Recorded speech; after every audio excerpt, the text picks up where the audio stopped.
going, everybody? I hope everybody's having a good afternoon going into the evening.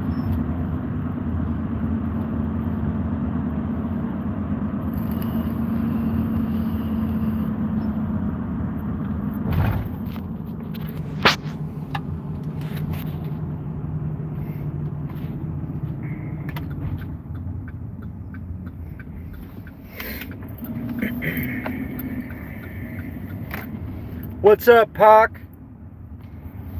What's up, Witchy? How's it going, my people? How's it going, my party people? I hope everybody's having a good day. Pac, it's good to see you, buddy. So I think old Cecil, he's nervous right now. He's shaking in his boots. He keeps thinking he sees me following him.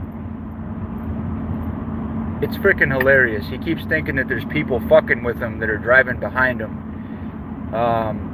He said somebody was flashing their lights at him and running with their brights on and that. And he keeps thinking it's me. He thought I was following him the other day, Pac, because somebody was honking at him. So he just assumed it was me. I love it. He's probably driving like a moron. I wouldn't be surprised if people in his town knows about him. But he's nervous right now, guys, because let me tell you, he thought he was going to get away with all this. You can't touch two kids when you're 17 years old and try to convince people that you were a child. And now that this case is out and it's being prosecuted in court, Cecil's following this case. So now he knows that this is a parallel case. They were both 17. They were both with Cecil and this other guy. They both touched family members. Okay, Cecil was caught red-handed, and Cecil has a confession video. So there's already primary evidence on him. We have a witness, and we have a video. Cecil, it's going to be a shut and dry case, or shut and closed. It's going to be a shut and closed case. It's you're already done, man. You're canceled on YouTube. Everybody knows about you. You keep trying to get in front of this thing, and it ain't working.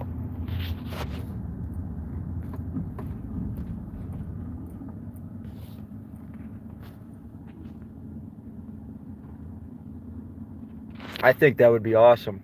I would love to go to Kentucky. I've never been there. Contrary to common belief.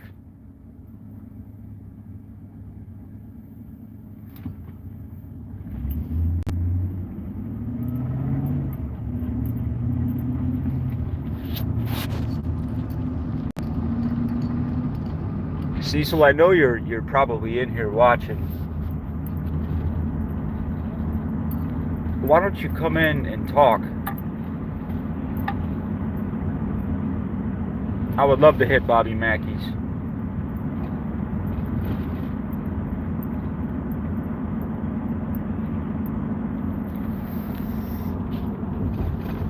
I'll tell you what would be really cool, Witchy, is if we could get you, me, Steve-O, my brother. Even though my brother's not really into the paranormal, I know he'd come, and it would be a blast to get to do that with everybody. But it'd be really cool is if we could get Order to come over. Maybe we could raise a little bit of money and bring Order of Magnitude over, because he's the one. If you want to have a real paranormal investigation with somebody special, somebody that knows what they're doing, Order is the one.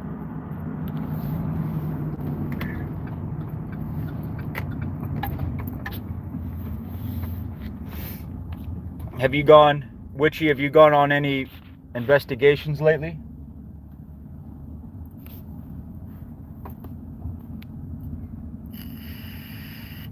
I'm working in a place right now. that unfortunately a young lady overdosed and passed away in. And the guy that's working for me has been claiming every day that he's seeing stuff. And he didn't know that somebody passed away in there, and he told me that he thought somebody else was in there with him yesterday. And I told him the background on the property. Sad.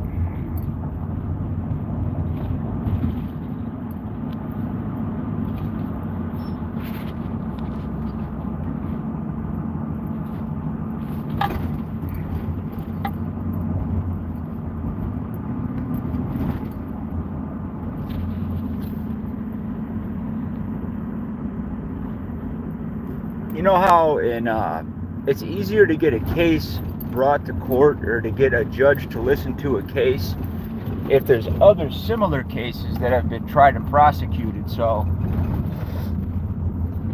it's going to be really interesting to see how this plays out, because we're going to be able to argue for similar sentencing for Cecil, because we can say, look here, this is a similar case, this is what happened, and this is what this person was charged with, this is their sentence. And we're going to be able to argue for similar punishments. I'm telling you guys, it's just a matter of time. What's up, IDL? I hope you're having a good day.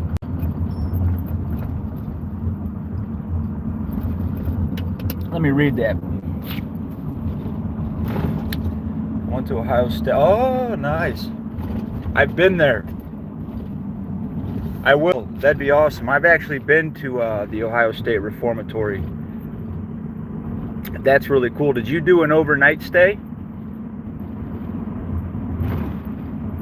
My ex-father-in-law actually served time there.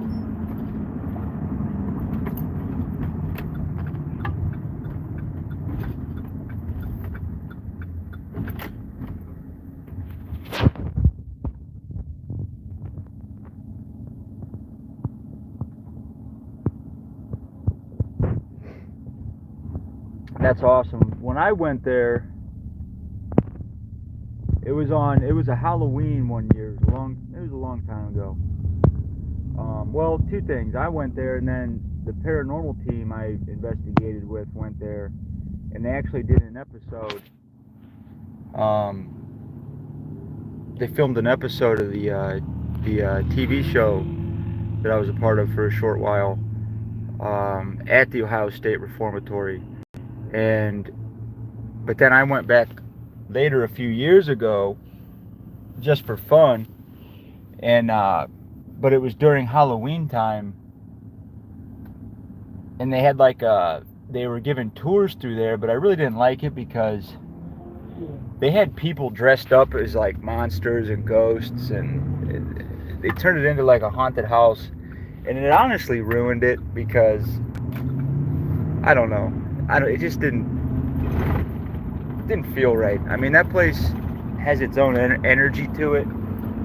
It doesn't need anything extra. You know, it doesn't need anything extra.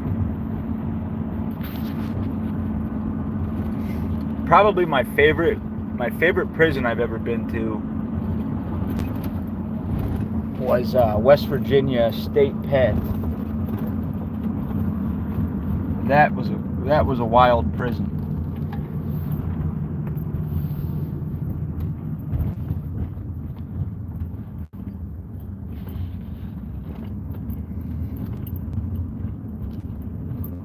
That was a wild prison. They actually had the place still up where before the electric chair even they would hang people, and they had pictures of all the guys that they hung, and it was just made your hair stand up just to be able to stand there and put yourself on that same land, you know, and knowing what happened.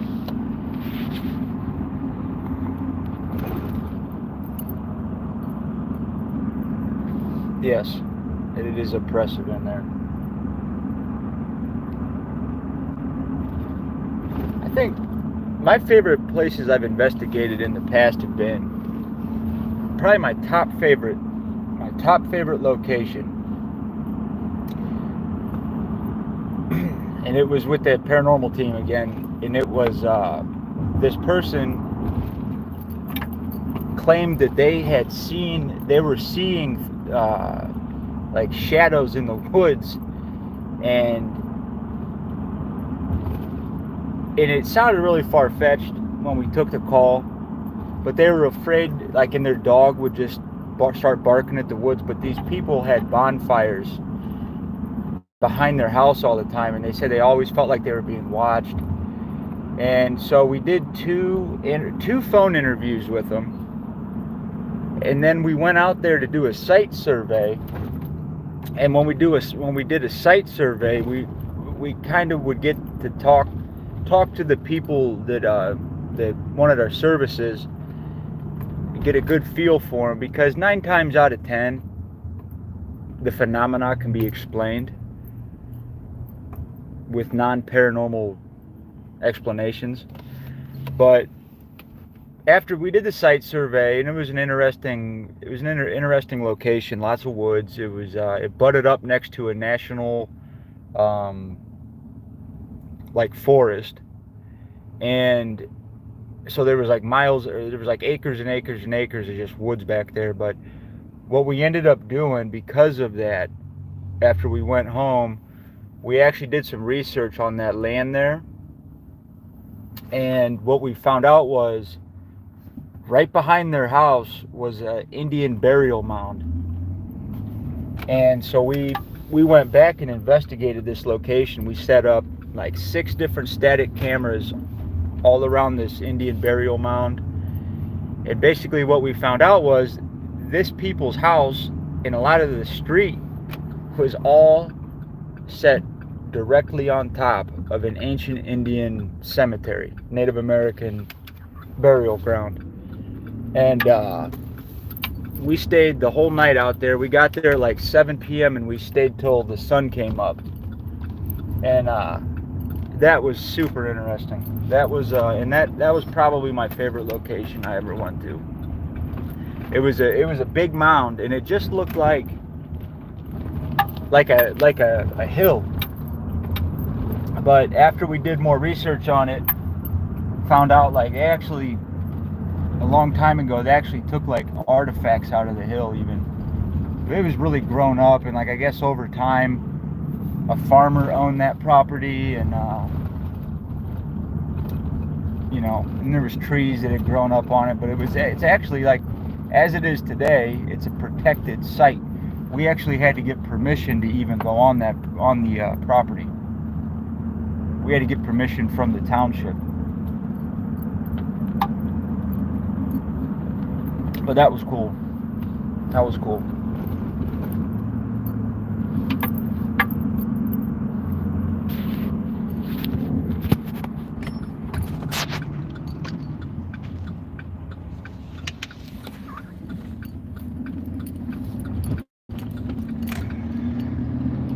What's up, Tom Tom?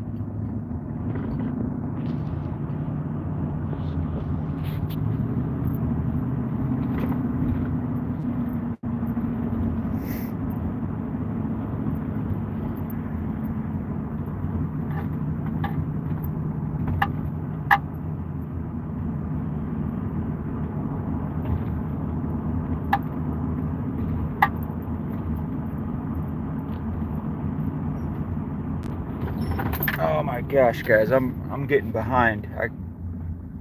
I got so much work piled up. I can't get to it all, and I'm afraid of losing customers because it's taken me so long to get some of this stuff done. It's because I'm in so many different places. I've spread myself too thin. Oh, that's cool, Tom Tom. I love storms. Hopefully it comes my way.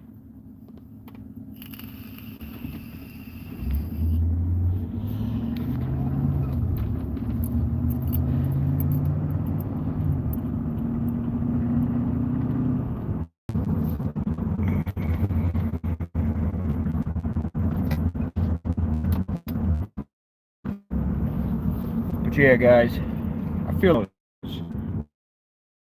tried to defend himself, talking about how, yeah, he was 17, but that means he was a kid. What do you say to that now, Cecil? What do you say to what you used to say about how you were just kids and a kid can't be a child molester because you were all underage? You know how fucking stupid you sound? And now you're changing your story again. I'd love to know what you have to say about that now.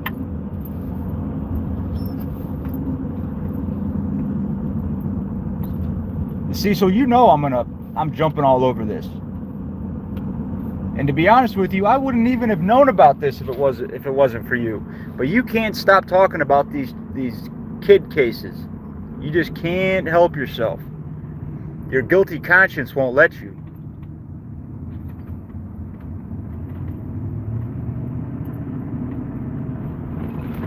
Cecil, I'm going to talk about you till the cows come home. I'm going to keep exposing you till there ain't nothing left to expose. If I have to be Master Shredder for 20 more years because you're still on YouTube, by God, I'm prepared to do it. I'm in this for the long haul. I want to see charges be brought up against you.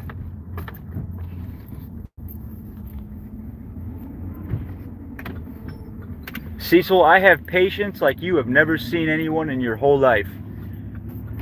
I got nothing but time.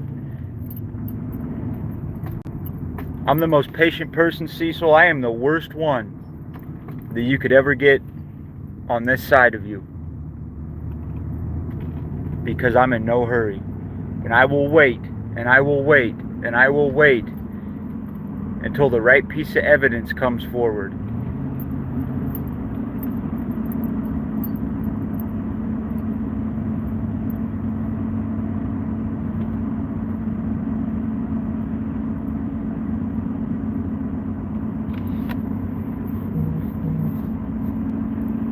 You got to be careful, Cecil, who you disrespect and who you piss off and who you fuck with and how you talk to women and how you talk to kids and treat children. Because there's people like me out there that will go to the ends of the earth to see that justice is served. Social media is not a place for you, Cecil. It's not a place for somebody that has a mouth like yours but is afraid of the consequences of their actions.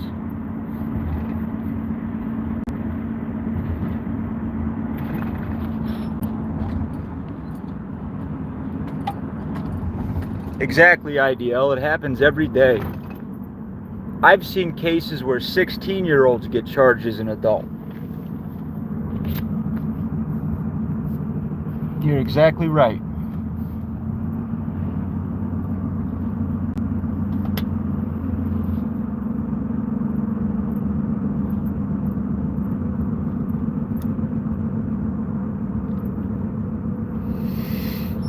Cecil's going to be backtracking his story hardcore right about now. Like I said, he's going to try to get out in front of this thing. There's nothing he can say, you guys. I mean, we all know it. Everybody knows it. The only person that still thinks that he can convince people otherwise is Cecil. It's just that the right people haven't heard this story yet. And when the right people hear about this, that's when we're going to see arrests being made. We're going to see Special Victims Unit kick his door in, handcuff him and drag him out to the police car. And that's only a matter of time, you guys. That's just a matter of time. Cecil's hurt a lot of people. It's not just a confession video, it's like my brother says, if it was just a confession video, we might not be sitting where we are today, but it's so much. It's all the videos that he has come out admitting to touching different children.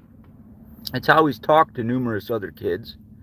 It's how he's talked to you guys. It's how he's talked to me and other people Uh, and he expects no retribution for this. He expects nothing to happen. He thinks he can talk like this to people and treat people like this. And that's just not the way the world works. Cecil, you're going to learn a tough lesson.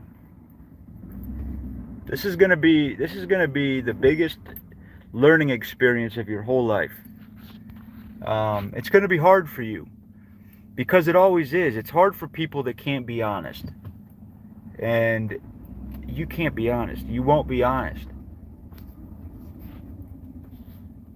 Do you know how much better it would have been for yourself if you were just honest and faced your demons and talked about this, or just went away on social media?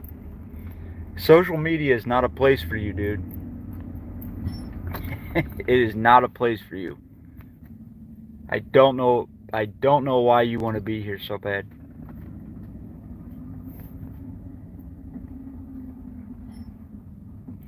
I think you have your ego pulling you one way, you have your guilt pulling you one way,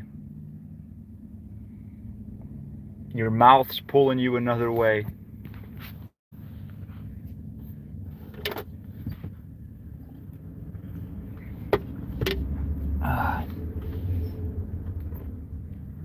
I've never seen a person in my whole life that has had their mouth get them in so much trouble.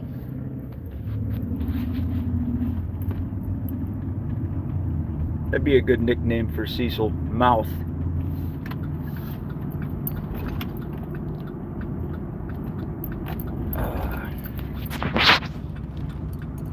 Alright guys, I gotta get back to work. I love y'all. Cecil, fuck you. I'll be back soon.